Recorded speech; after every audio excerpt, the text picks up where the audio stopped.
The stages in a medical malpractice case begins with a conversation between me and the prospective client and the client's family.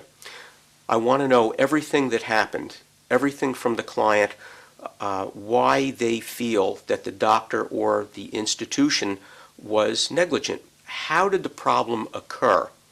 Many clients come to me and they think that perhaps there isn't a case, and they're almost embarrassed to ask me, is somebody negligent? I'll give them that answer. Many times their suspicions are right, and if there is negligence, then those people who caused injury need to answer for their mistakes. In medical malpractice litigation, the three most important things is preparation, preparation, preparation. I prepare from the very first day until the very last day. I get all the medical records that are pertinent. I get the hospitalization records, I get visiting nurses' records, I get anything that can help me find out what went wrong with this case.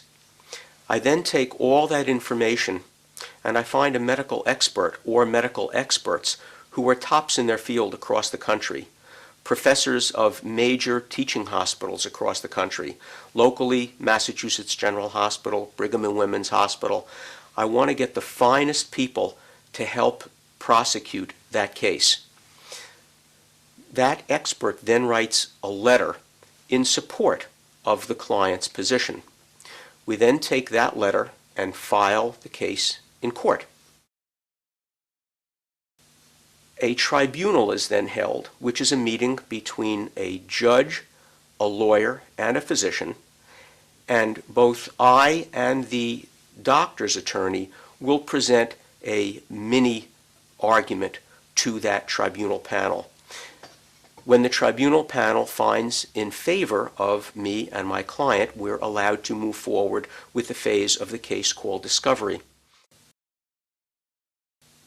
Discovery is where we find out even more information. The client will be deposed, where they will answer questions for the doctor's lawyer, and I get a chance to depose the doctor as well. I can ask the doctor questions under oath to find out why he did what he did and what his thinking was at the time. If the physician isn't being completely forthright with me, as a physician myself, I'll know that. Other attorneys may not know that, and the opportunity to settle a case can be lost. Settlements are always preferable to trial. When you get a settlement, you have the check in your hand. When you go to trial, you don't know what's going to happen. I settle between 80 and 90% of the cases that I have. I get a high settlement rate, number one, because I'm a physician, because I know the medicine of your case. The judges respect me. They know that I'm a physician. The defense attorneys who are defending the doctors, they know that I know the medicine of the case. A fair settlement is always better than going to trial. If the insurance company chooses not to settle the case, then the case is scheduled for trial. I have no problems going to trial. I enjoy going to trial. I'm a trial lawyer. But you as a client do not want to go to trial. It is not a pleasant experience. Even though I can help protect you, at the time of trial, we will have those experts that I've already spoken to, heads of departments of medicine, surgery, etc., testify on behalf of the client. And the jury then makes a decision whether they feel that there's negligence or not.